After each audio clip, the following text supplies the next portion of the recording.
Salve Jesus, salve Maria, viva Cristo Rei.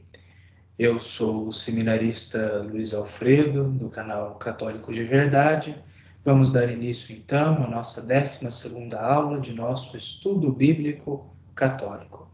Hoje daremos início a um tema muito importante, aliás, continuidade a um tema muito importante, que é o estudo dos profetas do Antigo Testamento, aos 18 livros proféticos. Hoje veremos 3 livros de grande importância: o livro do profeta Isaías, o livro do profeta Jeremias e o livro das Lamentações. Então, conto muito com a atenção, a disponibilidade, o interesse de todos vocês para que possamos crescer no conhecimento da Palavra de Deus. E se você viu este vídeo, caiu nele por acaso, saiba que no canal Católicos de Verdade nós temos uma playlist com pelo menos outros 11 vídeos que fazem parte deste curso de estudo bíblico, em que nós vamos tratar com estas aulas de todos os livros das Sagradas Escrituras. Então, nós iremos, com a graça de Deus, até a aula de número 33, trataremos então de todo o Antigo e de todo o Novo Testamento. E agora, no presente momento, e nas próximas 4 aulas, trataremos sobre os livros proféticos. Vamos pedir para que a graça do Espírito Santo abra o nosso entendimento, o nosso coração, o nosso ser, para que possamos compreender melhor a sua santa palavra, para que possamos encontrar o Espírito, aquele que falava pelos profetas, para que ele nos ajude a partir dos profetas chegarmos a Cristo nosso Senhor. Em nome do Pai, do Filho e do Espírito Santo. Amém. Vinde, Espírito Santo, enchei os corações dos vossos fiéis e acendei neles o fogo do vosso amor. Enviai o vosso Espírito e tudo será criado, e renovareis a face da terra. Oremos. Ó Deus, que instruístes os corações dos vossos fiéis com a luz do Espírito Santo, fazei que apreciemos plenamente todas as coisas, segundo o mesmo Espírito, e gozemos sempre da sua consolação. Por Cristo Senhor nosso. Amém. São Jerônimo, rogai por nós. Em nome do Pai, do Filho e do Espírito Santo. Amém. Muito bem, meus caros irmãos e irmãs em Cristo, eu espero que a aula passada, em que nós tivemos algumas lições sobre os profetas, possa ter ajudado vocês a compreenderem o pano de fundo de todos os 18 livros proféticos que nós estudaremos. E que então o estudo dos profetas, que muitas vezes são livros que carregam grande complexidade, possa de fato se tornar, a partir de agora, a partir destas aulas, uma parte pelo menos um pouco mais clara da Sagrada Escritura para todos nós. Novamente volto a recomendar aqueles 2 volumes do Shekel, né, que tratam sobre os profetas, e existem também os comentários bíblicos, que contêm vários, que analisam também todos os livros proféticos, enfim. E conto, como digo em todos os vídeos, com suas perguntas, com seus comentários, com suas considerações, dúvidas, sugestões, opiniões, talvez algum trecho da Sagrada Escritura que você não tenha conseguido compreender, pode mandar para mim, que eu terei muito prazer em ajudá-lo. Então, este curso, de fato, quer fazer com que nós cresçamos no conhecimento da Palavra de Deus. Quer fornecer a você, caro irmão, cara irmã, gratuitamente, ferramentas que possam te ajudar no aprofundamento da sua leitura, da sua compreensão das Sagradas Escrituras. Desde o primeiro momento, no Antigo Testamento, e depois no Novo Testamento. Apenas uma outra recomendação: eu sou colaborador, né, deste canal, com meu amigo Thiago Bruno, e realmente peço que vocês levem em consideração e tenham por dito de minha pessoa apenas aquilo que eu disse. Então, eu respondo pelo conteúdo que eu gravo nestes vídeos. Quaisquer outras coisas, de fato, fogem da minha esfera de responsabilidade. Tendo dito isso, então, e cumprimentando a todos, especialmente ao meu caro amigo Tiago. Vamos então iniciar os nossos slides. Vamos lá, então, aprender um pouco mais sobre os profetas. Pois bem, penso que vocês estejam vendo. Então, vamos apresentar. Pois bem, então. Então, 12, os livros proféticos, número 2. O livro do profeta Isaías é o maior dos livros proféticos, totalizando 66 capítulos, sendo o profeta mais citado no Novo Testamento, pelo menos 55 vezes, 18 só nos evangelhos. Nós vimos, creio que na aula passada, que as citações dos profetas estão pelo menos número 100 citações, pelo menos. Então, se nós temos 100 citações que se referem a todos os profetas e 55 vezes só o profeta Isaías, então, mais da metade de todas as citações dos profetas pertencem ao profeta Isaías, sendo que dessas 55, 18 aparecem nos evangelhos. Então, o livro do profeta Isaías, dada a sua importância, não é, o seu tamanho e a sua influência no Novo Testamento, ele é colocado em primeiro lugar. Mas também está em primeiro lugar nos profetas posteriores, né, dos profetas que estão depois da história deuteronomista. Isaías, na verdade, segundo aquilo que se conhece hoje em dia, e talvez não seja novidade para muitos de vocês, que o grande livro do profeta Isaías é a junção de 3 coleções de profecias de vários gêneros e também de épocas, que formam os 3 Isaías. Nós temos, em primeiro lugar, o primeiro Isaías, ou chamado Isaías histórico, no capítulo 1 ao capítulo 39. Então, é a maior parte do livro. Depois nós temos o Deutero, ou segundo Isaías, os capítulos 40 a 55. E, no fim, o terceiro, ou o Trito Isaías, os capítulos 56 até o final do livro, o capítulo 66. Vamos dar uma olhadinha, então, para termos um contato com a Sagrada Escritura. Vamos dar uma olhadinha no profeta Isaías, capítulo 1, versículo 1, em que assim está escrito: Visão de Isaías, filho de Amós, a respeito de Judá e Jerusalém, que ele teve nos dias de Osias, Joatão, Acás e Ezequias, reis de Judá. Então, aqui nós temos uma delimitação histórica, né, da época do profeta Isaías, que vai nos mostrar, conforme este slide, aliás, o nome Isaías significa Deus é salvação. Ele, o Isaías histórico, o Isaías do primeiro livro, teria sido um profeta que viveu no século VIII, né, antes de Cristo, VIII, VII antes de Cristo, no Reino do Sul, ou seja, o Reino de Judá, o Reino de Jerusalém. E acompanhou todos esses reinados, né? Azarias, Joatão, Acás, Ezequias, e alguns acreditam que também Manassés.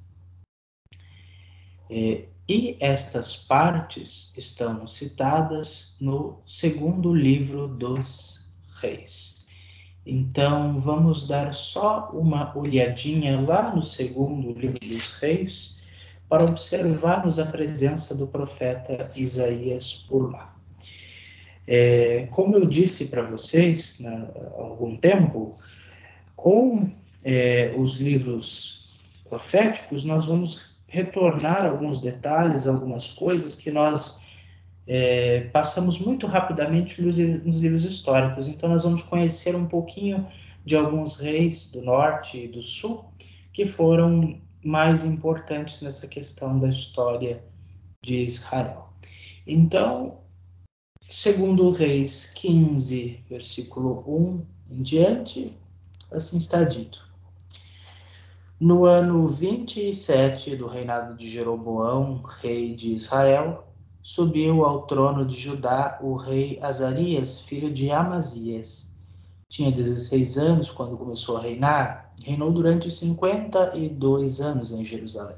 Sua mãe se chamava Jequelias e era natural de Jerusalém. Fez o que era correto aos olhos do Senhor, como havia feito seu pai Amazias. Os lugares altos, contudo, não desapareceram, pois o povo continuava a oferecer sacrifícios e a queimar incenso dos mesmos. O Senhor feriu o rei com lepra e ficou leproso até o dia de sua morte, por isso vivia numa casa separada. Seu filho Joatão administrava o palácio e governava o país. O resto da história do reinado de Azarias e tudo o que fez, tudo está escrito no livro das crônicas dos reis de Judá. E Azarias adormeceu com seus antepassados e foi sepultado junto a eles na cidade de Davi. Seu filho Joatão lhe sucedeu no trono.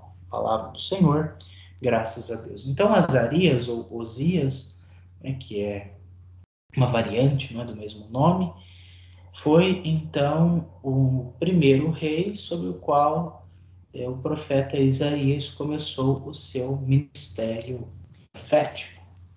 Então nós vimos as datas de todos os profetas, elas constam na aula anterior, e nós observamos então que era uma época em que Jeroboão II ele reinava sobre Israel e que o sul ainda não havia consolidado esta questão da idolatria, embora já houvesse a influência dos reis anteriores dos lugares altos, mas ainda havia uma esperança com relação a Judá, a Jerusalém. Essa esperança vai se tornar um pouco mais concreta depois com o rei Ezequias e principalmente depois com o rei Josias. Mas isso nós veremos depois. Então, dá para contextualizar alguma coisa e nós vamos encontrar lá no capítulo 18, no versículo 1 a 21, nós vamos encontrar uma referência da invasão assíria, né, que vai enfrentar Ezequias de Judá. Então nós sabemos que no ano de 722 a Síria acabou invadindo o reino do norte, né, o reino da Samaria, e acabou deportando toda a população, sendo o fim das 10 tribos do norte, e isso acabou gerando, né, os samaritanos. Até no capítulo 17 nós temos essa referência acerca da queda da Samaria e da origem dos samaritanos. Então, Isaías, embora estando no sul, acompanhou muito a repercussão da queda do Reino do Norte no Reino do Sul. Então, existe uma grande tensão com relação a estes reis, mas especialmente Ezequias, porque Jerusalém, então, vai acabar com medo de ter, Judá como um todo, vai acabar com medo de ter o mesmo destino que a Samaria, que o norte. Então, durante os primeiros reinados, né, os primeiros reis, Isaías profetizou contra a conduta dos reis e do povo, anunciando a invasão dos assírios sob Teglat-Faser III e Salmanaser, assim como aconteceu com o Reino do Norte em 722, a destruição da Samaria e cativeiro do norte. Então, Isaías é um dos primeiros profetas que nós temos no sul, e ele vai, então, olhar com bastante perplexidade para essas circunstâncias de invasão, né, da Síria, a Síria que está invadindo, que está tomando todo o Oriente. Vai ter toda aquela questão da guerra sírio-efraimita, que nós podemos trabalhar depois. E então Isaías vai dizer que se o sul não se converter, vai acabar tendo o mesmo destino que o norte. E especialmente durante o reinado de Ezequias, o profeta Isaías atua como um aliado do rei e o anima a confiar em Deus contra a invasão de Senaqueribe da Assíria. Essa invasão acabou falhando graças à intervenção de Deus. Então, existe lá no capítulo 19 aqui do segundo livro dos Reis, Ezequias vai consultar o profeta Isaías e os assírios vão ser derrotados logo depois. Depois vai ter aquele episódio da enfermidade do rei Ezequias e que o profeta Isaías vai consolá-lo, né? E ele acaba, Deus acaba concedendo por meio de Isaías mais 15 anos a vida do rei Ezequias. Mas vamos olhar este episódio interessante da derrota assíria, lá no segundo livro dos Reis, no capítulo 19, versículo 35. Nessa mesma noite, o anjo do Senhor apareceu no acampamento dos assírios e feriu 185.000 homens. Na manhã seguinte, só havia cadáveres. Senaqueribe, rei da Assíria, levantou o acampamento e partiu, detendo-se em Nínive, onde ficou. Certo dia, ele estava prostrado no templo de Nisroque, seu deus. Seus filhos, Adrameleque e Sarassar, o assassinaram a golpes de espada e fugiram para a terra de Ararat. Seu filho, Assaradom, lhe sucedeu no trono. Palavra do Senhor, graças a Deus. Então, de fato, lembram-se que os profetas e este segundo livro dos Reis refletem a chamada teologia deuteronomista. Então, qual é a teologia deuteronomista? É aquela questão de que se você obedece à lei, obedece aos mandamentos, né, reconhece os seus pecados, confia em Deus, pratica obras de justiça, você é abençoado. Então, Ezequias confiou em Deus. Ele viu o exército inimigo se aproximando, ele temeu a Deus e ele confiou em Deus e pediu conselhos para o profeta Isaías, fazendo aquilo que agrada a Deus. Então Deus livrou Judá de perecer nas mãos dos assírios, como o norte pereceu. Mas veja só que interessante. Ezequias vai, depois de ter a sua saúde recuperada pelo profeta, por intermédio do profeta Isaías, ele vai então tentar consolidar, né, a sua influência, com a sua política externa, fazendo alianças com a Babilônia, né? Então, é um episódio interessante que é bom que nós observemos. Então, veja só. Lá em 2 Reis, capítulo 20, versículo 14, uma intervenção direta do profeta Isaías. Observemos. O profeta Isaías foi procurar o rei e lhe perguntou: Que te disseram esses homens e de onde vieram? Ezequias respondeu: Vieram de um país remoto, da Babilônia.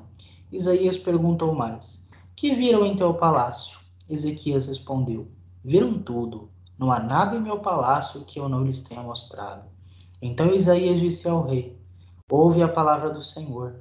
Dias virão em que tudo que se encontra em teu palácio e tudo o que ajuntaram teus ancestrais até o dia de hoje será levado para a Babilônia. Nada ficará, diz o Senhor. Mesmo teus filhos que saíram de ti, que tiveres gerado, serão levados para se tornarem eunucos a serviço do rei da Babilônia. Então Ezequias disse a Isaías: A palavra do Senhor que me transmitiste soa justa. Pensava consigo mesmo: ao menos enquanto eu viver, haverá paz e segurança.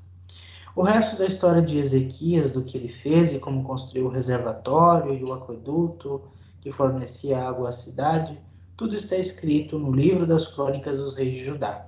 Ezequias adormeceu com seus antepassados e seu filho Manassés lhe sucedeu no trono. A palavra do Senhor, graças a Deus. Então, essa política de aproximação com a Babilônia teria desagradado muito a Deus e já havia de antemão Isaías profetizado que, na verdade, eles acabariam mostrando para o inimigo os tesouros que eles possuíam e que todos esses tesouros acabariam, como de fato acabaram, parando no palácio do rei da Babilônia, pois Nabucodonosor vai mandar trazer todos esses pertences que por volta de 100 anos antes, nós estamos no ano de 687, e a destruição do templo teria sido por volta de 587, 586, então 100 anos antes, que enquanto a Babilônia era um país distante, ainda sem uma presença muito grande no cenário internacional, a Síria que dominava tudo, mas quando a Babilônia tiver dominado a Síria e depois Judá, então todos os pertences do templo, do palácio, toda a riqueza da terra acabou indo parar nas mãos da Babilônia, como Isaías já havia anunciado a Ezequias. Mas ele disse, então pelo menos enquanto eu estiver vivo, tudo irá bem. Então não se preocupou muito com o futuro e deixou o reino nas mãos do seu filho Manassés, que, ao contrário de Ezequias, que fez grandes reformas, que lutou pela destruição dos lugares altos. Aqui nós vamos ter no segundo livro dos Reis um trecho bastante interessante, não é, sobre toda a vida todo o reinado de Ezequias. Então ele fez aquilo que é bom aos olhos de Deus. Ele quis centralizar mais o culto no templo, destruindo os lugares altos, combatendo a idolatria. Mas o seu filho Manassés desfez tudo aquilo que Ezequias havia feito. E graças à grande idolatria de Manassés, conforme o livro dos Reis, fez mal aos olhos do Senhor, então o povo acabou sofrendo então nas mãos da Babilônia, muito por causa daquilo que Manassés, segundo a teologia deuteronomista, muito por causa daquilo que Manassés fez, assim como os sucessores de Josias vão fazer. Então nós temos o livro do profeta Isaías dividido em 6 partes. Então nós temos do capítulo 1 a 12, oráculos contra Judá e Jerusalém, com destaque para o livro do Emanuel, em Isaías 6, capítulo 1, e até o capítulo 9, versículo 6. Nós já vamos dar uma olhadinha aí.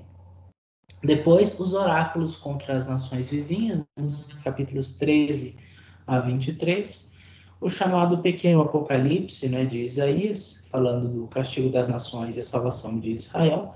Essa parte, alguns acreditam que teria sido interpolada aí neste primeiro Isaías, é uma discussão. E a quarta parte, dos capítulos 28 a 33, são os oráculos contra a Síria no tempo de Ezequias, que foi o período em que a atividade profética de Isaías esteve em maior evidência, né? E nos capítulos 34 a 35 fala sobre a destruição de Edom e a salvação de Israel.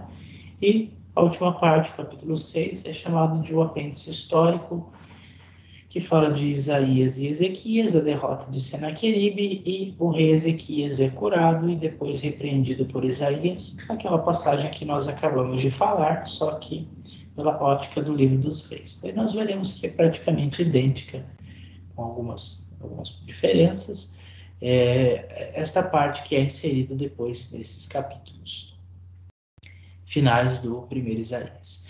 Vamos dar uma olhadinha, então, no chamado livro do Emanuel, lá em Isaías 6, Isaías capítulo 6, versículo 1 em diante. Muito bem. Olha só que interessante. Que vai falar, né, sobre a vocação do rei Osias. Aliás, a vocação de Isaías, né, que foi no tempo do rei Osias ou Azarias.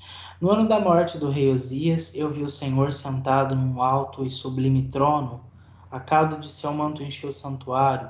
Acima dele permaneciam de pé serafins, cada um com 6 asas, sendo que 2 cobriam o rosto, 2 cobriam os pés e 2 serviam para voar. Eles clamavam uns para os outros: Santo, Santo, Santo é o Senhor dos exércitos. Sua glória enche toda a terra. Os gonzos das portas tremerem e com a voz daquele que clamava, e o templo se encheu de fumaça. Então eu disse: Ai de mim, estou perdido, porque sou um homem de lábios impuros, e vivo no meio de um povo de lábios impuros. E meus olhos viram um rei, o Senhor dos exércitos. Um dos serafins, porém, voou para junto de mim, trazendo nas mãos uma brasa viva, que havia tirado do altar com uma tenaz. Com a brasa tocou minha boca e disse: Vê, agora isso tocou teus lábios. Teu pecado foi removido e tua iniquidade foi cancelada. Ouvi então a voz do Senhor que dizia: A quem enviarei? Quem será nosso mensageiro? Eu respondi: Aqui estou, envia-me. Ele me disse: Vai e fala a este povo. Ouvi e tornai a ouvir, mas não compreendereis. Vede e tornai a ver, mas não percebereis. Palavra do Senhor. Graças a Deus. Então, a vocação de Isaías, como toda a vocação do Antigo Testamento, ela contém essa questão de uma forte teofania. Então, o profeta tem uma visão de Deus, uma visão dos serafins, né, que são aqueles anjos, um dos mais próximos de Deus. Ele vê, de fato, a glória do Senhor, a fumaça, ele vê Deus num trono, e ele acha que vai morrer porque é indigno, aliás, há uma concepção no Antigo Testamento de que Deus não pode ser visto. Quem vira a face de Deus, morre. Então, é por isso mesmo que Moisés, ele quando tem essas teofanias, de fato, ele é considerado uma exceção, embora não possa contemplar a Deus mesmo, mas a sua proximidade com Deus é algo raríssimo. E mesmo o profeta, ele se coloca como um homem de lábios impuros, ou seja, ele não se sente digno de profetizar, ou seja, Deus o está chamando para ser profeta, embora isso fique claro apenas no final deste relato, mas o fato dele se considerar com lábios impuros é que ele não é digno de dizer algo diante de Deus, na presença de Deus, e muito menos falar de Deus. Mas Deus purifica por meio do seu anjo os lábios do profeta, e ao ser purificado e ao ouvir um convite para ser enviado, Deus querendo enviar alguém, ele diz: aqui estou, envia-me. Então, o profeta é um enviado. Como nós discutíamos isso na aula passada, uma das credenciais do profeta é ter sido enviado. O profeta não é aquele que apenas tem uma habilidade de rezar, ou de decorar escrituras, ou até mesmo de compreendê-las, mas o profeta é alguém que recebeu um chamado divino. E Isaías é um desses que foi chamado por Deus para profetizar para Israel, mas também para profetizar as nações, para ser luz das nações.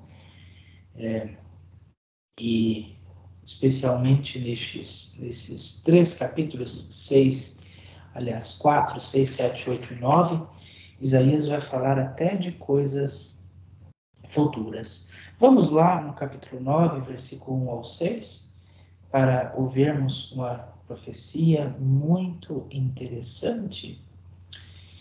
O povo que andava nas trevas viu uma grande luz, sobre os que habitavam numa terra de espessas trevas brilhou uma luz. Multiplicaste a nação, aumentaste sua alegria, eles se alegram em tua presença, como os que se alegram na época de colheita, e como exultam os que repartem os despojos. Pois o jugo que o alquebrava, o bastão por sobre seus ombros e a vara de seu opressor, tu os quebraste, como nos dias dos madianitas. Pois todo calçado que pisa com rumor, todo mato empapado em sangue serão queimados, consumidos pelo fogo, porque o menino nasceu para nós. Um filho nos foi dado. A soberania repousa sobre seus ombros, e este é o nome que lhe deram: Conselheiro maravilhoso, Deus forte, Pai eterno, Príncipe da paz. Imenso é seu domínio, a paz não terá fim para o trono de Davi e seu reino, estabelecido e firmado no direito e na justiça, desde agora e para sempre. O zelo do Senhor dos Exércitos fará isso. Palavra do Senhor. Graças a Deus. Então, meus caros irmãos e irmãs, esta profecia do capítulo 9 é muito importante, a profecia que fala que nós entendemos, né, os primeiros cristãos apóstolos, e os primeiros cristãos entenderam que este Conselheiro maravilhoso, Deus forte, Pai eterno, Príncipe da paz, o menino que nasceu, o filho que lhes foi dado, trata-se de fato de nosso Senhor Jesus Cristo, uma prefiguração de nosso Senhor Jesus Cristo. Porém, historicamente, nós sabemos que estes homens e mulheres, os hagiógrafos da Bíblia, eles não escreveram necessariamente pensando em nosso Senhor Jesus Cristo.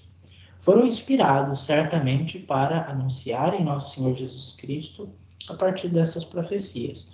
Porém, talvez essas profecias tivessem um alcance muito mais próximo, se referindo a personagens já daquele tempo. E nós sabemos que Acaz teve um filho, que nós sabemos que este filho do rei Acaz vai ser o rei Ezequias. Se nós pegarmos, vamos voltar lá para o livro dos reis, lá atrás, vamos voltar lá onde nós estávamos, no segundo livro dos reis, e nós vamos observar que esta profecia, ela estava querendo falar do rei, do grande rei Ezequias de Judá. Então, nós vamos ter um pouquinho lá atrás, no capítulo 16, Acaz, rei de Judá. Depois vai falar sobre Oséias, que é o último dos reis do norte. E já no capítulo 18, quem é o filho de Acaz é Ezequias. Então, este Emanuel, esta figura messiânica, num primeiro momento, e veja, eu estou dizendo, num primeiro momento, naquele contexto histórico, provavelmente se diz, essa profecia diz respeito ao rei Ezequias, que acabou sendo um grande rei e que fez boas reformas, embora talvez que não tivessem tido tanta influência sobre as classes mais populares do que poderia ter sido. Mas, de qualquer forma, uma personagem muito importante. Com Josias, Ezequias e Davi são os únicos bons reis, os melhores reis que Israel já teve. Isso nos leva à questão da profecia do Emanuel, que está em Isaías capítulo 7, aqui no versículo 14 em diante. Vamos dar uma olhadinha. Por isso o próprio Senhor vos dará um sinal. A jovem concebeu, isso aqui a gente já comenta, a jovem concebeu, breve dará à luz um filho e o chamará pelo nome de Emanuel. Ele será alimentado com coalhada e mel, até que saiba rejeitar o mal e escolher o bem. Antes, porém, que aprenda a rejeitar o mal e a escolher o bem, a terra desses dois reis que te causam medo será devastada. O Senhor fará vir sobre ti, sobre o teu povo, sobre a casa de teu pai, dias tais como nunca houve desde o dia em que Efraim se separou de Judá. Então, veja que a tradução aqui do Ciro Mioranza traduz, eis que a jovem, aliás, a jovem concebeu, né? Nós estamos acostumados com aquela tradução, eis que a virgem conceberá, né? Isto aqui é uma questão muito grande que os exegetas analisam, de que a palavra do hebraico, que significa jovem, né, teria sido traduzido para virgem, né, de Almá para Betulá.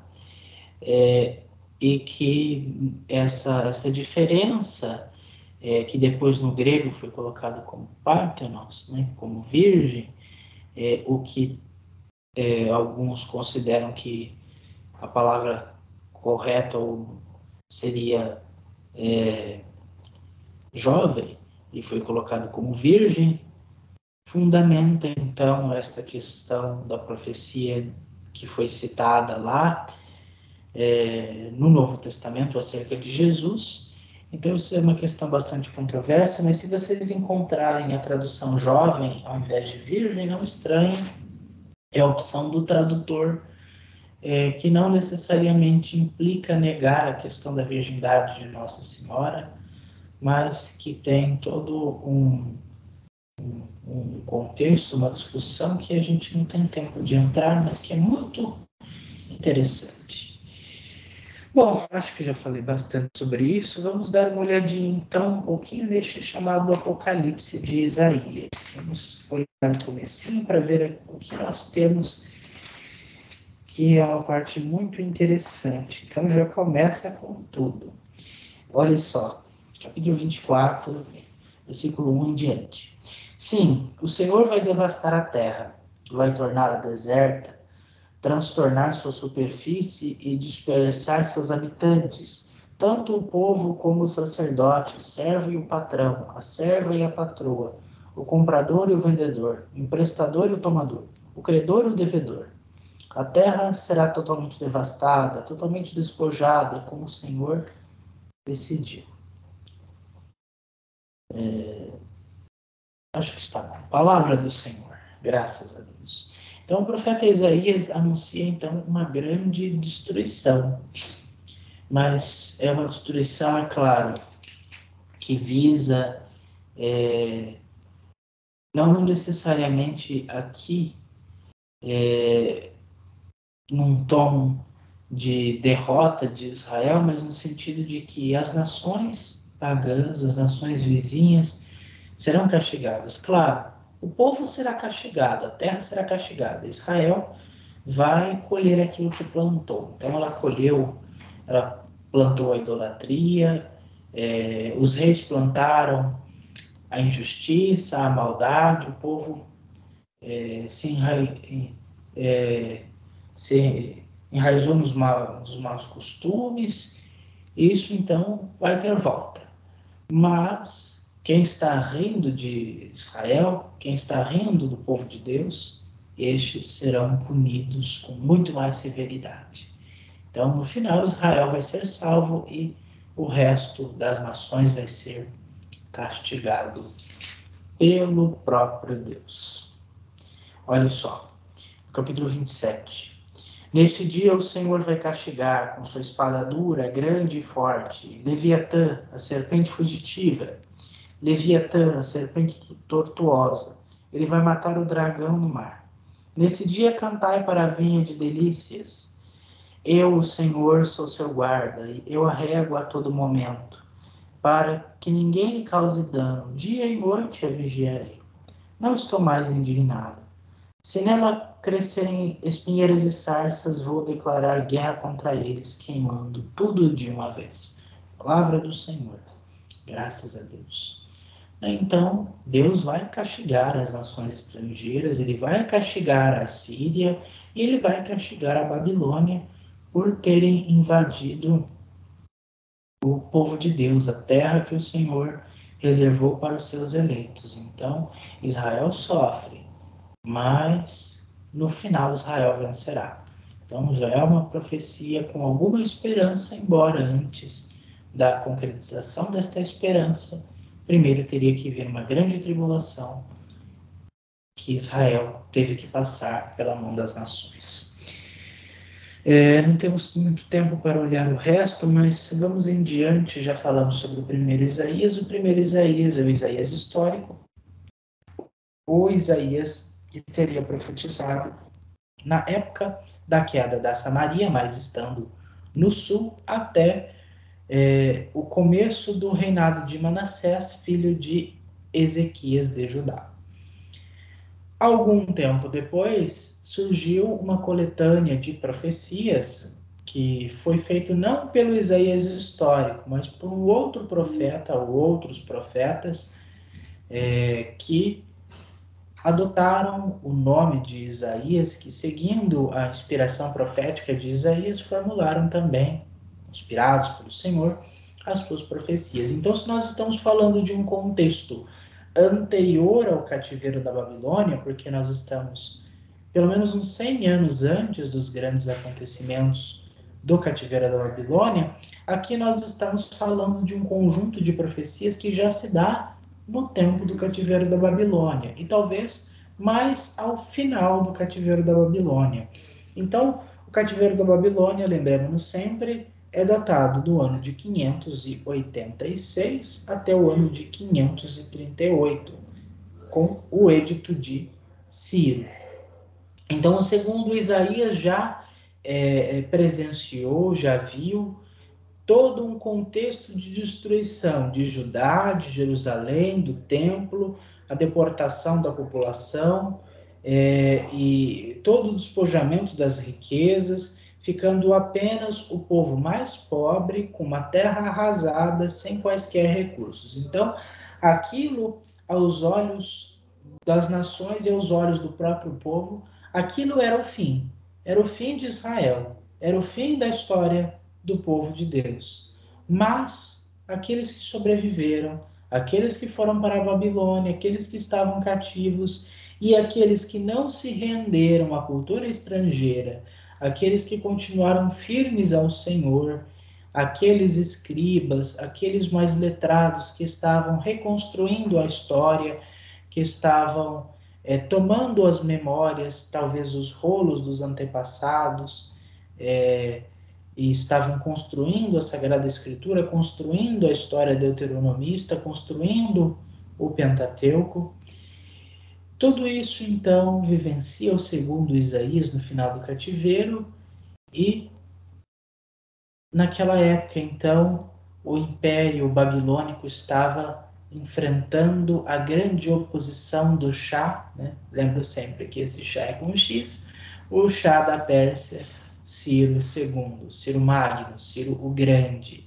Ele então vai derrotar Baltazar, que é o rei da Babilônia, e vai incorporar o território do Império vencido, entre os quais o território de Israel. E Ciro, que como nós vimos naquela nossa aula sobre a obra do cronista, os persas que tinham uma política muito mais tolerante, que davam aos povos conquistados a possibilidade de culto dos seus deuses e dos seus terem seus templos, terem as suas práticas, contanto que pagassem os seus impostos. Ciro então permite que o povo volte, que a vida volte, que o templo volte. Então é um novo êxodo, é um novo período da história de Israel, o período do segundo templo, o segundo templo que vai ser terminado em 515. Este é um grande período da história de Israel que o segundo Isaías está começando a ver. Então ele está vendo as campanhas de Ciro contra o Império Babilônico. Ele está vendo Ciro vencendo batalha após batalha e depois certamente deve ter visto o edito de Ciro possibilitando o retorno dos cativos e daqueles que nasceram no cativeiro para Israel, para reconstruírem o templo. Então, segundo Isaías, vê na figura de Ciro, mesmo sendo um pagão, né, mesmo sendo do zoroastrismo, ele vê Ciro como um ungido de Deus, como um Messias, né, como um eleito, como alguém que serve a Deus mesmo e que, apesar de pagão, foi escolhido por Deus para libertar Israel. Então veja que interessante, até mesmo um pagão, quando escolhido por Deus, ele pode ser um instrumento das mãos do Senhor para salvar o seu povo. Veja como começa o segundo Isaías, no capítulo 40, versículo 1. Consolai, consolai meu povo, diz vosso Deus. Falai ao coração de Jerusalém. Proclamai a ela que seu tempo de servidão acabou, que seu pecado já foi perdoado, que já recebeu da mão do Senhor duplo castigo por seus crimes. Uma voz grita: preparai no deserto um caminho para o Senhor. Aplainai para nosso Deus um caminho através do deserto. Então veja só que interessante. O segundo Isaías é chamado de o livro da consolação, porque de fato, depois de toda essa tristeza, depois de toda a destruição, morte, enfim, há uma esperança. E quem é a esperança? Deus é a esperança do povo. Deus vai ser o rei daquele povo. Deus é quem vai realizar um novo êxodo, uma nova libertação do seu povo. E o versículo 3, não por acaso, ele é citado lá no começo dos evangelhos como a pregação de João Batista, que prepara o caminho para o Senhor.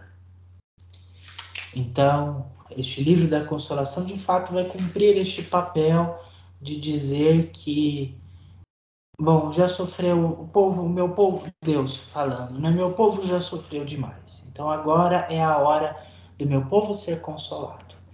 Nós temos duas partes deste segundo Isaías. Primeiro, nós temos os oráculos sobre Ciro e contra a idolatria. Então, o povo de Israel vai estar na Babilônia e vai ver os babilônios venerando as suas imagens de ouro, de prata, de bronze, de madeira, de cobre, e vão dizer: olha, esses deuses aí não são nada, eles têm boca, mas não falam, eles têm ouvidos, mas não veem, ouvidos, mas não enxergam. Então a idolatria é uma idiotice. Quem é idólatra, na verdade, é um tolo. Devemos adorar unicamente a nosso Deus, porque ele não é nem de madeira, mas ele é espírito, e ele é todo-poderoso. Os ídolos não defendem nem a si mesmos, mas Deus defende o seu povo, que é Israel. Olha só no capítulo 45, no versículo 1. Assim diz o Senhor a seu ungido, ao seu Cristo, ao seu Machia, ao seu eleito, Ciro, a quem tomou pela mão direita. Olha, tomar pela mão direita quer dizer, olha, Ciro tem o poder. E Deus é quem deu poder para ele. Ele está à direita de Deus. Para quê? Para subjugar as nações perante ele, para desarmar os reis, para abrir diante dele as portas, para que as portas não mais se fechem. Eu mesmo, olha, o Senhor, irei à tua frente, vou nivelar os terrenos acidentados, vou quebrar as portas de bronze, vou despedaçar as portas de ferro, vou te entregar os tesouros escondidos e as riquezas encobertas, para que saibas que eu sou o Senhor, o Deus de Israel, que te chama pelo teu nome.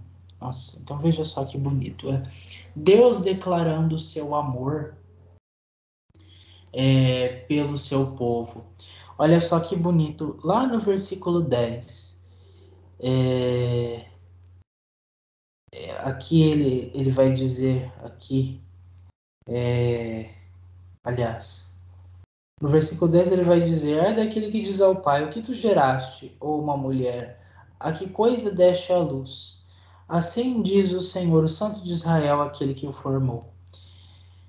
Pretendeis questionar-me acerca de meus filhos, dar ordens a respeito da obra das minhas mãos? Fui eu que fiz a terra, e eu criei o homem para nela viver. Fui eu que estendi os céus com minhas mãos, e que comando todo o exército dos astros. Fui eu que suscitei Ciro para a justiça, e nivelei todos os seus caminhos. Ele vai reedificar a minha cidade, vai libertar meus exilados, sem exigir resgate ou recompensa. Assim diz o Senhor dos exércitos. Então veja que bonito.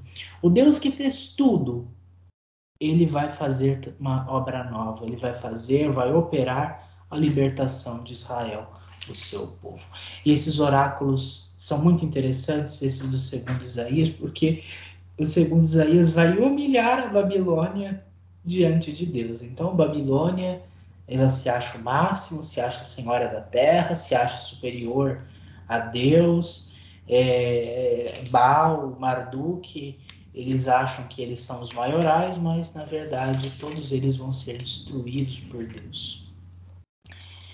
E nos capítulos 49 a 55 nós vamos ter os cânticos do servo, né? O servo sofredor, que nós ouvimos muito na Sexta-feira Santa, de que Israel, no primeiro sentido, Israel, né, é o povo sofredor, é o servo que sofre, é aquele que foi desprezado por Deus, né? Aliás, aquele que parece ter sido desprezado por Deus, mas que tomou sobre si os pecados do povo, e por suas chagas fomos curados, como está em Isaías 53. Em certo sentido, nós sabemos que esses oráculos representam o nosso Senhor Jesus Cristo, prefiguram o nosso Senhor Jesus Cristo e se completam em nosso Senhor Jesus Cristo, mas naquele momento talvez o geógrafo estivesse falando de Israel, estivesse falando do povo que sofre, mas que, por meio desse sofrimento aplicado sobre a nação, todos os filhos de Israel são salvos. E o tom muda lá no capítulo 54 a 55, onde vai falar sobre a restauração, sobre uma nova Jerusalém. E esse tom mais alegre vai continuar no terceiro Isaías. O terceiro Isaías já é um pouco posterior, ele já é do século V, ou seja, ele já é do ano 400. Ele talvez esteja ligado à época da reforma de Esdras, Neemias e a atuação dos profetas, Ageu, o profeta Zacarias, o primeiro pelo menos, e o profeta Malaquias.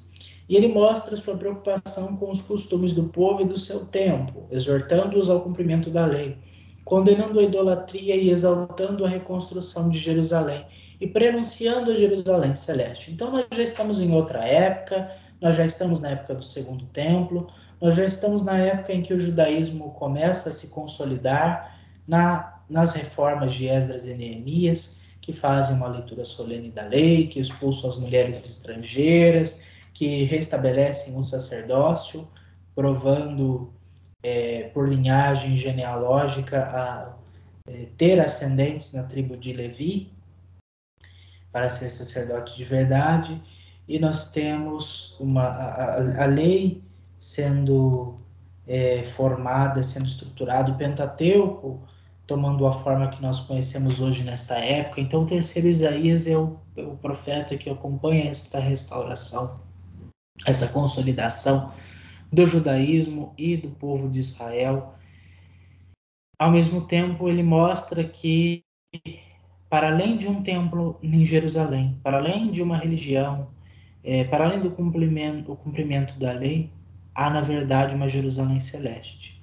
Há, na verdade, toda uma dimensão escatológica, no sentido de que todos os povos irão adorar a Deus em Jerusalém, e de que as práticas idólatras merecem ser condenadas e que o sábado e as leis devem ser rigorosamente observadas. O terceiro Isaías é dividido também em duas partes, capítulos 56 a 59, oráculos contra o paganismo, e os capítulos 60 a 66, com os oráculos sobre a Nova Jerusalém. É interessante que Jesus, na sua primeira pregação em Nazaré, ele vai ler Isaías 61, 1 a 2a. Veja só que interessante. Assim diz: o Espírito do Senhor está sobre mim, pois o Senhor me ungiu. Ele me enviou para levar a boa nova aos pobres, para curar os corações feridos, para proclamar a liberdade aos cativos, para pôr em liberdade os prisioneiros, para pregoar o ano da graça do Senhor.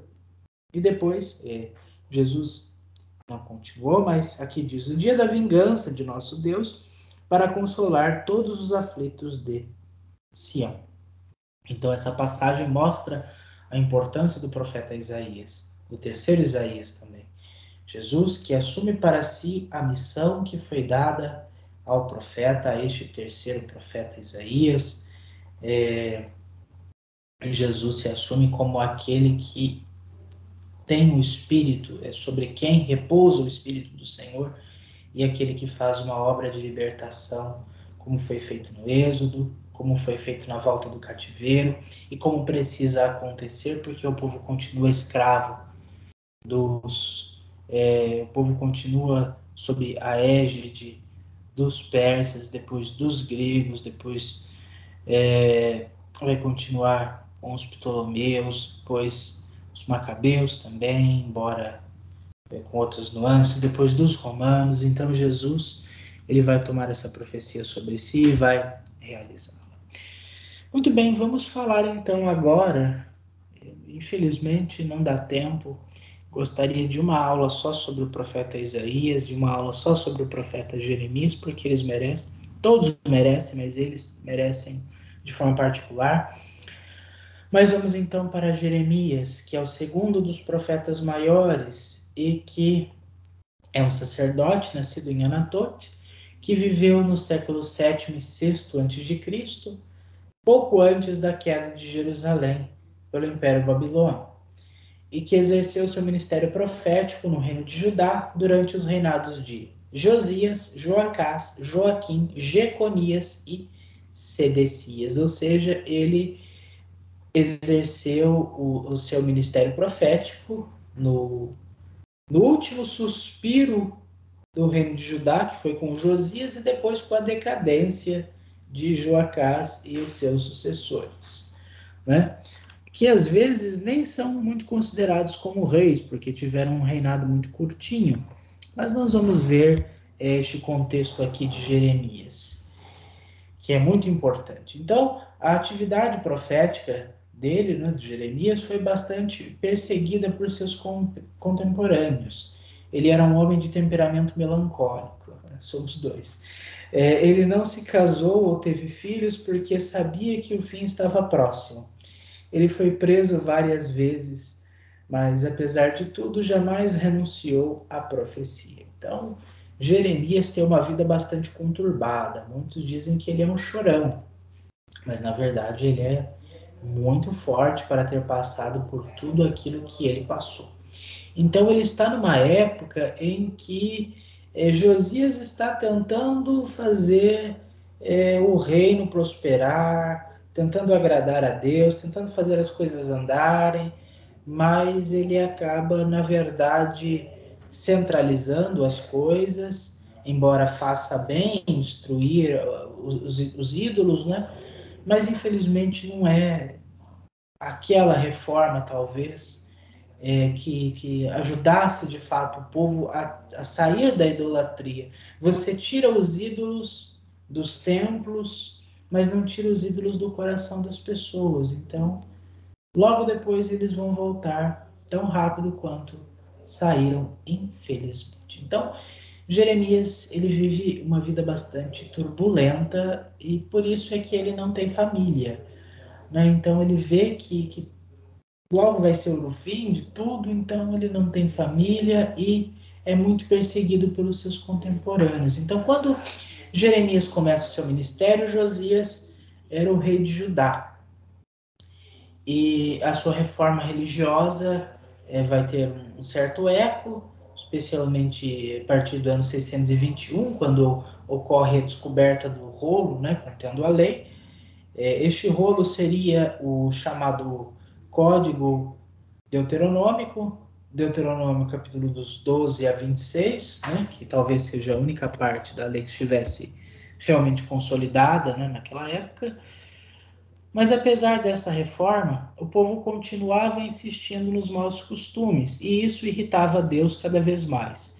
Então o profeta foi chamado bem jovem para denunciar os maus costumes de Judá e Jerusalém, que se tornavam cada vez mais graves que os do norte, profetizando que Jerusalém acabará sendo destruída pelos muitos pecados dos judaítas. Então, o sul está imitando o mesmo procedimento do norte. Então, realmente não há muita esperança, né?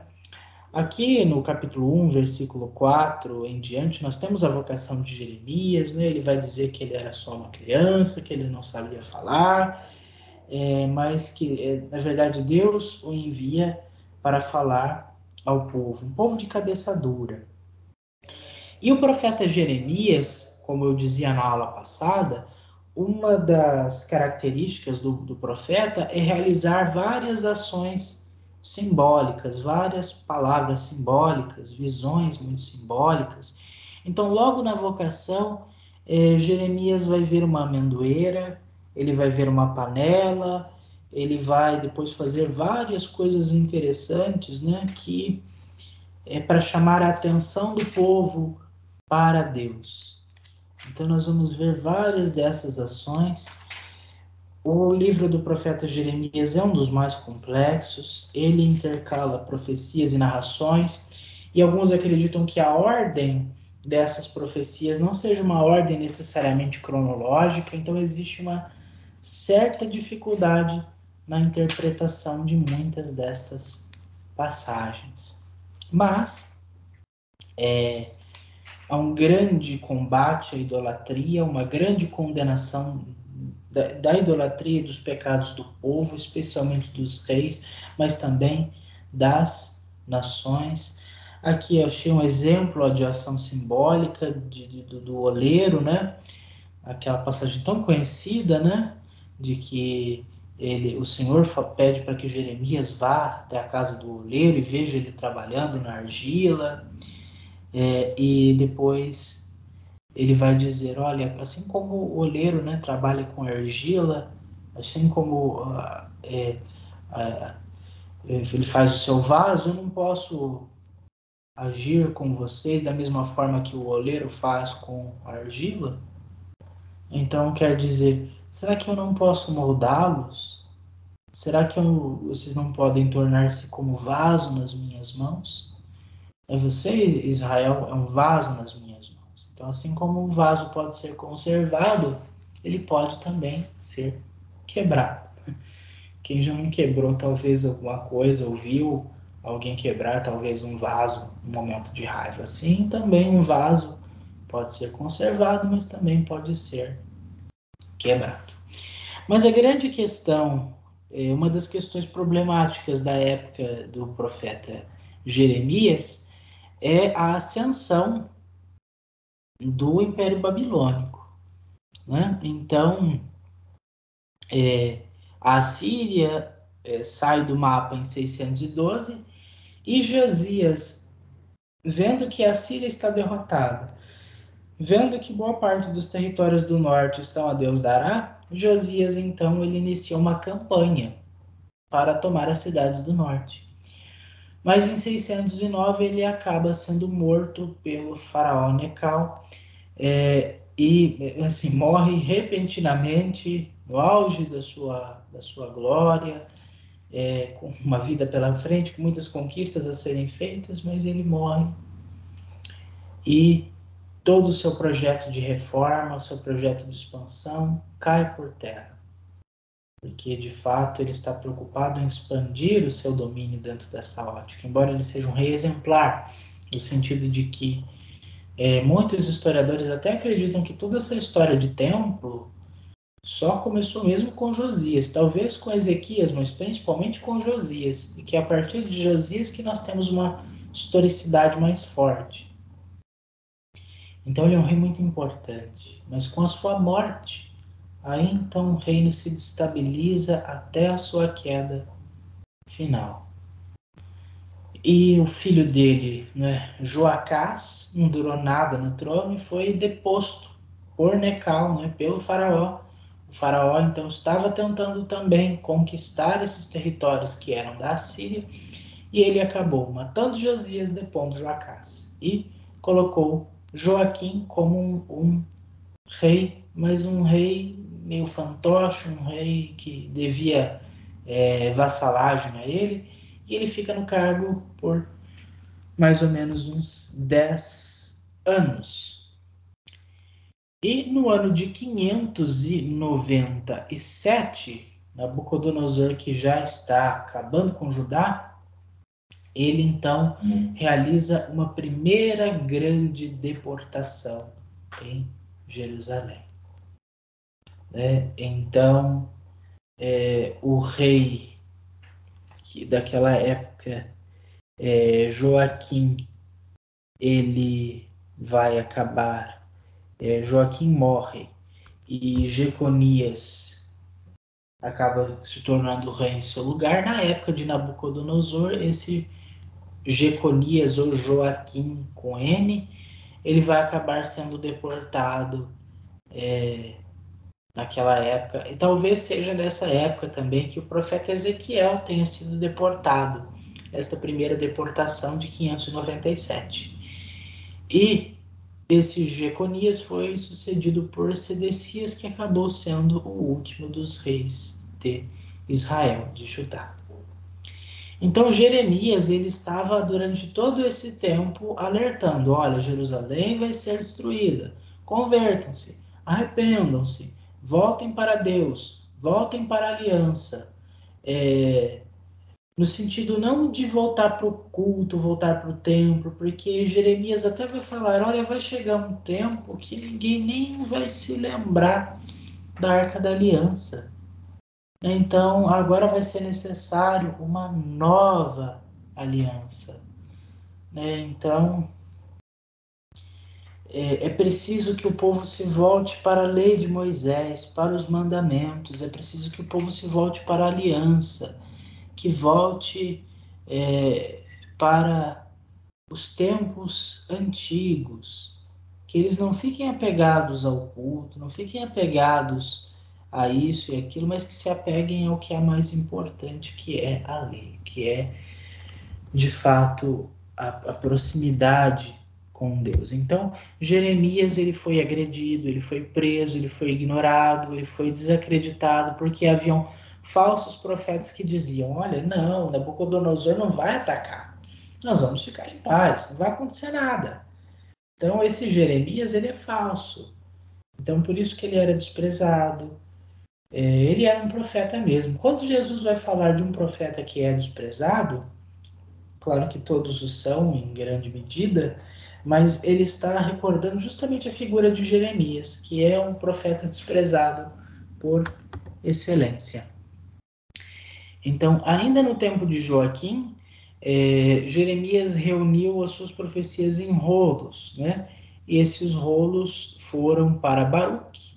Alguns dizem que é o profeta Baruque, que era o seu secretário, e que foi lida por todos, e que o próprio rei Joaquim destruiu, mas que foi reescrito posteriormente, e que seriam então os rolos com as profecias de Jeremias, que são a base do livro de Jeremias que nós temos hoje em dia. Mas isso é mais especulação. E o Sedecias acabou reinando por 10 anos, e nesses 10 anos Nabucodonosor estava pressionando. Agora vai invadir, e a qualquer instante uma invasão poderia acontecer. Até que, desesperado, não tendo mais a quem ouvir, ele vai consultar Jeremias, e Jeremias vai dizer: olha, não tem mais chance não, Jerusalém vai ser destruída inevitavelmente. Mas Deus vai reconstruir Jerusalém. Deus vai restaurar o seu povo. Deus não vai deixar o seu povo perecer para sempre. Então, olha no capítulo 30, promessa de restauração. Capítulo 31, reconstrução e nova aliança. Então, a aliança antiga vai ficar na história apenas. O que vai importar agora vai ser a nova aliança, porque Deus vai restaurar o seu povo. Os judeus entendem que essa nova aliança seria a aliança depois de 538, com a reconstrução do templo, e depois com a leitura solene da lei, lá no ano de 450, com Esdras e Neemias. Mas nós acreditamos que esta nova aliança é a nova aliança no corpo e no sangue de nosso Senhor Jesus Cristo, que nós ouvimos na Santa Missa, na Eucaristia, na consagração, nas palavras da última ceia, que é a nova e eterna aliança. Então, quando Jeremias está falando de uma nova aliança, na verdade, ele estava profetizando a aliança em Jesus Cristo, nosso Senhor. Então, quando Jerusalém foi tomada em 587 a.C., Jeremias foi tratado pelos babilônicos como um aliado. Ele foi dado a liberdade para ficar ou partir. Então, como Jeremias já estava falando sobre destruição, E quando os babilônios invadiram, eles acharam, bom, este aí, na verdade, deve ser um aliado. E ele é libertado, né, para ficar, aliás, ele é liberado para sair ou não. A princípio ele fica, mas quando Godolias, que é o governante interino que Nabucodonosor apontou, ele é morto, aí então eles vão não para a Babilônia, mas vão para o Egito. E lá no Egito, lá no exílio, veja que o Egito é um lugar muito simbólico, no sentido de que é o lugar da escravidão, mas também vai se tornar o palco da libertação, no sentido de que ele, como um Jacó, um José, vai para o Egito, lá ele vai morrer, mas que depois da sua morte virá a sua libertação. Lá ele continua a profetizar, e ele vai profetizar especialmente contra os judeus que se entregaram aos deuses egípcios, que se entregaram aos deuses do estrangeiro. E ele vai, ao mesmo tempo, animar esse povo para que eles não percam a esperança, mas para que eles comprem terras em Jerusalém, em Judá, para que no futuro eles possam reconstruir tudo. Aqui nós vamos ter várias narrações, depois vários oráculos de Jeremias, realmente profetizando contra as nações, porque elas riem da sorte de Israel, e Jeremias, ele ama a sua terra, ama seu Deus primeiramente, ama o seu povo, ama a sua terra, denuncia os pecados dos reis, do povo, mas continua sendo fiel a Deus e continua sendo um israelita de coração. Então, ele vai dizer que, olha, vocês estão rindo, mas veja que o que aconteceu com Israel vai acontecer com vocês. E a Babilônia não nos poupará, assim como não nos poupou. E Deus não poupará a Babilônia. Essa terra que vai ficar deserta, essa terra que vai ficar improdutiva, infértil, Deus, na verdade, vai restaurar a sua terra, o seu povo. E alguns dizem que ele morreu no Egito, pouco tempo depois de ir para lá, exilado. Alguns dizem até que foi mártir, mas essa é uma tradição que nós encontramos mais nos apócrifos. Mas, de qualquer forma, Jeremias morreu no exílio, mesmo assim profetizando em favor de Israel. Então, a divisão do livro do profeta Jeremias, nós vamos ter os seguintes pontos aí em 52 capítulos. A primeira parte são os oráculos no templo de Josias. Então, Jeremias pegou o final do reinado de Josias, naquela parte em que ele estava realizando a reforma, e depois as suas expedições militares que culminaram na sua morte repentina. Então ele vai olhar para a reforma de Josias, mas não vai necessariamente compactuar com ela, porque ela não, talvez na sua visão, não solucionasse o problema religioso que havia em Israel. E depois oráculos no tempo de Joacás, Joaquim e Jeconias. Então, durante esse período pós Josias e antes da queda de Jerusalém, nós vamos ter vários oráculos durante a maior parte desse período de Jeremias. E aqui nós temos, segundo os historiadores, os especialistas, alguns oráculos um pouco embaralhados, alguns de difícil compreensão, mas que se dão no começo, numa época em que a Babilônia já estava ameaçando uma invasão completa e acabam realizando a primeira deportação. Depois nós temos vários oráculos diversos aqui. Capítulo 21, oráculo, e 22, oráculos contra a casa real de Judá. Depois no capítulo 23, contra os falsos profetas. E depois o caso das cestas de figos, que é uma das ações simbólicas do profeta Jeremias.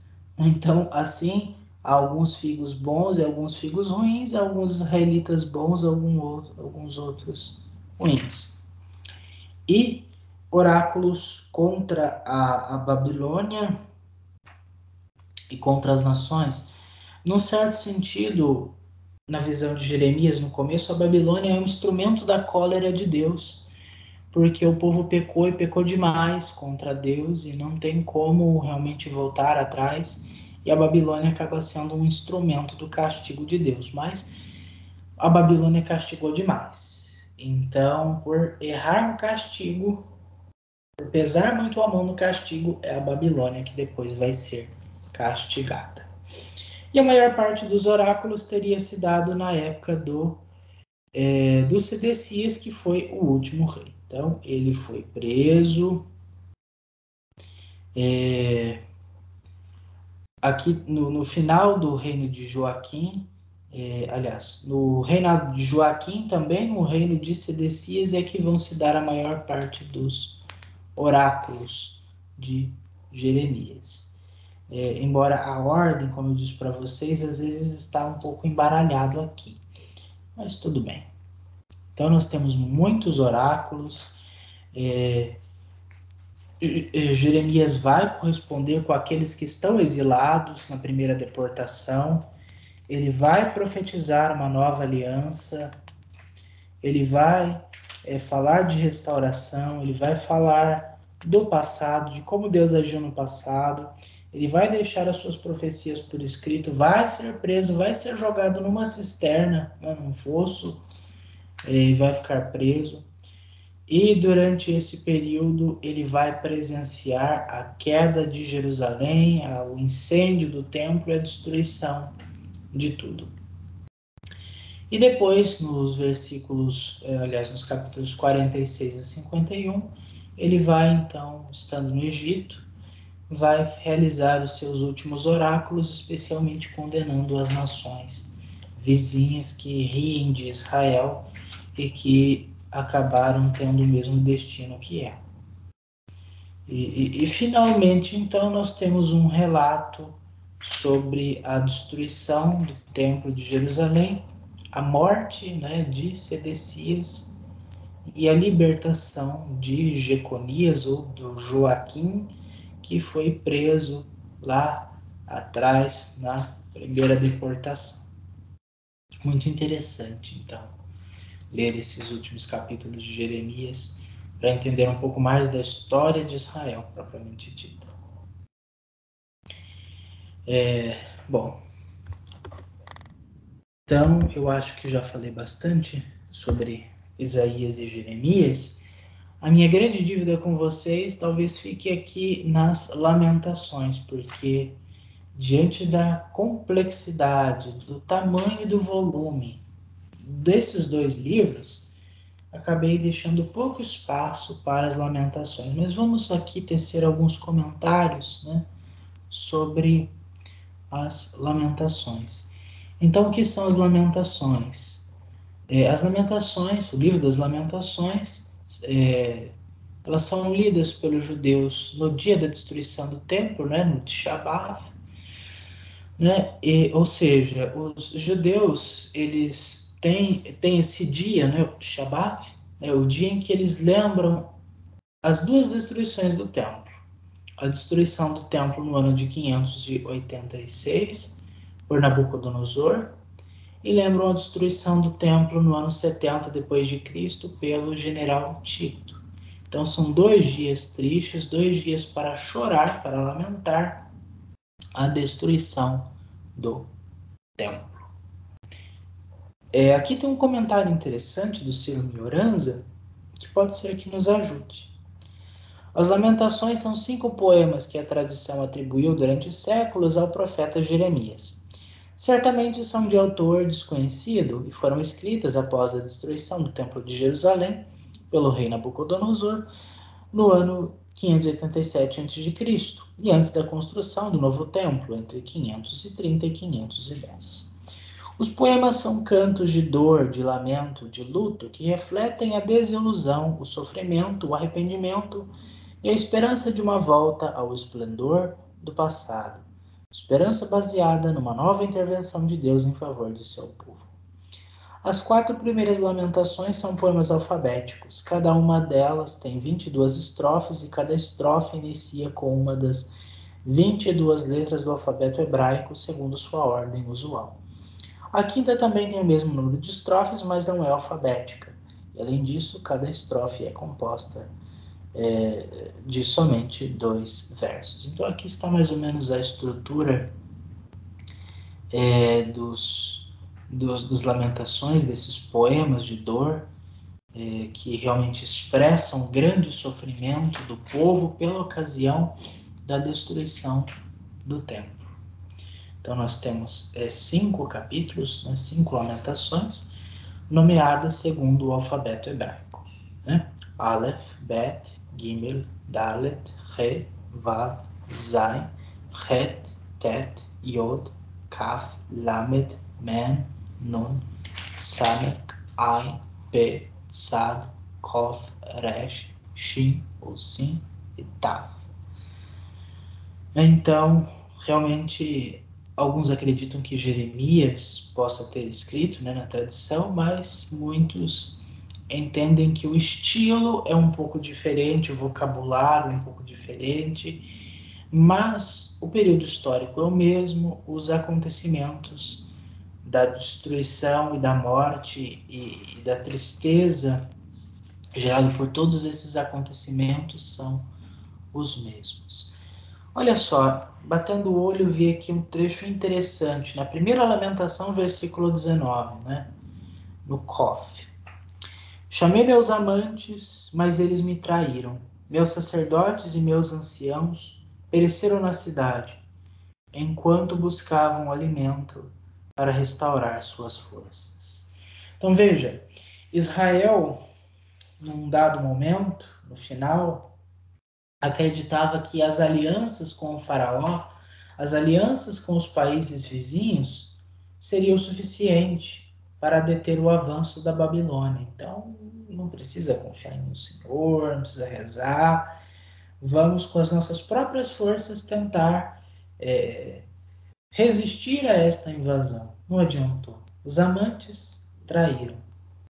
Como consequência disso, os sacerdotes e os anciãos morreram na cidade. Morreram de fome. Ou seja, aqueles que tinham o sustento assegurado pela lei, pela sua posição importante, morreram de fome. Olha a continuação. Vê, Senhor, o tamanho de minha angústia. Minhas entranhas se revolvem. Meu coração se transtorna dentro de mim. Sim, sempre fui rebelde. Lá fora a espada me priva dos filhos. Aqui dentro é a morte. Então veja aqui exame de consciência interessante. E veja que dor. Quando o judeu fala de entranha, ele fala daquilo que há de mais íntimo, no seu ser. Então é na entranha que a gente sente as coisas, que sente medo, que sente fome, que sente desejo. Não é tanto, é como se o coração fizesse parte aqui do intestino, então é como se como se todo o nosso tronco fosse mais ou menos uma coisa só que sentisse, sabe? Essa é a visão deles. Então, ele sente profundamente tudo o que está acontecendo, mas reconhece, olha, isso é culpa minha. Eu fui rebelde, eu fui idólatra, eu fui pecaminoso, me voltei contra o Senhor, eu reconheço. E por causa disso, o meu pecado, pela minha rebeldia, são os meus filhos que sofrem. É como se Israel sentisse, olha, é por minha culpa, eu me voltei para os ídolos e agora o meu povo, os meus jovens foram levados para o cativeiro, os meus sacerdotes morreram, meus anciãos morreram. Quem não morreu pela espada, morreu pela peste ou morreu pela fome. Tem criança, tem mãe comendo os próprios filhos, não se ouve mais as crianças, não se veem mais os idosos, não se veem mais os jovens. O profeta e o sacerdote andam por aí perdidos.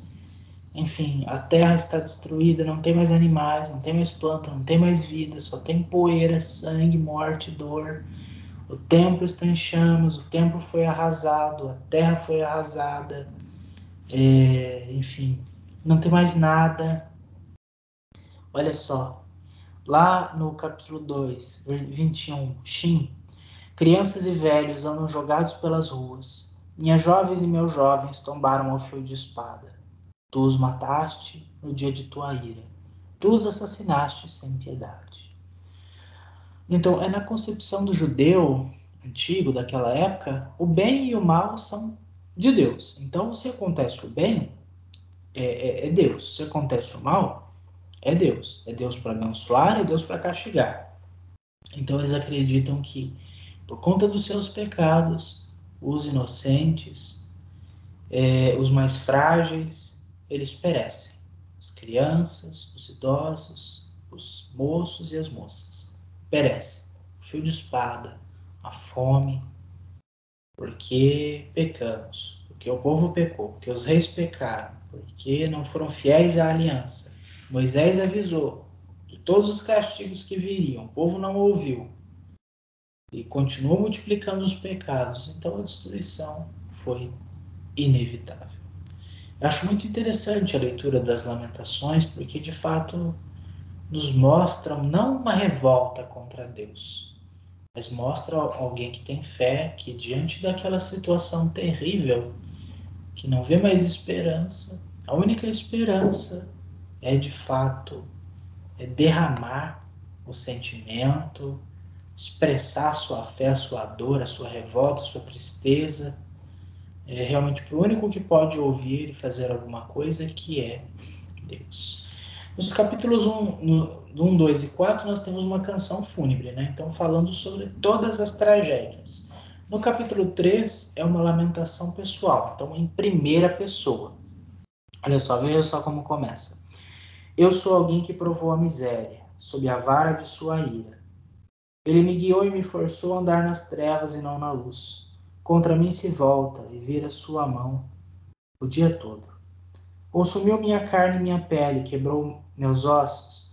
Em volta de mim levantou e dispôs um cerco de veneno e de dor. Me fez morar nas trevas, como os mortos de há muito tempo.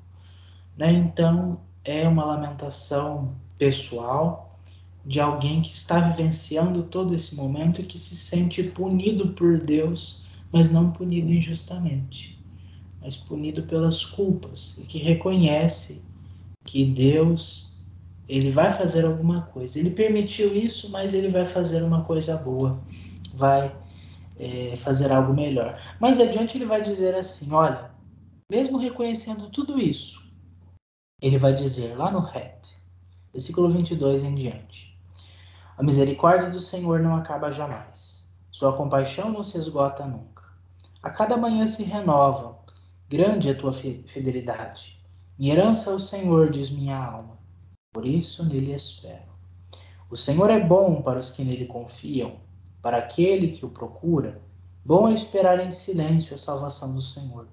É bom para o homem suportar o jugo desde a sua juventude. Então, tudo isso aconteceu por causa dos pecados. Deus é quem quis isso, mas Deus é bom. Bom para aqueles que o esperam. Bom para aqueles que confiam nele. A misericórdia do Senhor não se acaba, nem sua compaixão se esgota. Ele é minha herança, é nele que eu espero. E é bom esperar em silêncio, e é bom suportar o jugo do Senhor. Então, meus caros, quando nós estivermos desanimados, talvez você esteja desanimado, vamos confiar no Senhor, vamos tomar a sua palavra, vamos lê-la, vamos buscar esperança, força e sabedoria numa fonte certa, na fonte certa, que é a palavra de Deus. E quando nós estivermos lamentando, que as nossas lamentações não sejam vazias como de quem não tem fé, como de quem não crê, como de quem não espera em nada, mas que as nossas lamentações sejam de fato frutos de um coração de fé, um coração que sofre, um coração que expressa o seu sofrimento, mas que confia em Deus acima de tudo e que sabe que Deus irá agir em seu favor. Assim como ele restaurou Israel, vai restaurar a mim, a você, a todos nós. Confiamos em Deus. E com isso, então, embora em dívida, eu quero então encerrar a nossa aula de hoje, passando sempre um pouquinho mais de 1 hora, mas vocês me perdoam, espero que sim. Então vamos concluir a nossa aula, vamos rezar a Mãe de Deus, a Mãe das Dores, aquela que de fato é a nossa Mãe querida, para que ela nos console. Meu Deus, eu estou gravando há 1h30 e não me dei conta. Então vamos pedir à Mãe do Senhor para que nos abençoe, para que toda a nossa reflexão, que estourou em muito, possa não ter sido em vão, mas possa corroborar no nosso crescimento espiritual pessoal. Ave Maria, cheia de graça, o Senhor é convosco. Bendita sois vós entre as mulheres, e bendito é o fruto do vosso ventre, Jesus. Santa Maria, Mãe de Deus, rogai por nós, pecadores, agora e na hora de nossa morte. Amém. Muito bem, eu espero todos vocês na semana que vem, se Deus assim o quiser, para terminarmos os profetas maiores, para continuarmos com Baruque, Ezequiel e Daniel. Desculpem por ter extrapolado muito mais do que o costume, mas espero que tudo isso tenha sido útil para vocês. E que Deus os abençoe, rezem por mim, rezarei sempre por vocês. Fiquemos todos com a graça de Deus e comente, compartilhe, assista aos vídeos do canal, etc. Como de costume, se inscreva, enfim. E vamos continuar todos na graça de Deus. Em nome do Pai, do Filho e do Espírito Santo. Amém. Louvado seja nosso Senhor Jesus Cristo, para sempre seja louvado.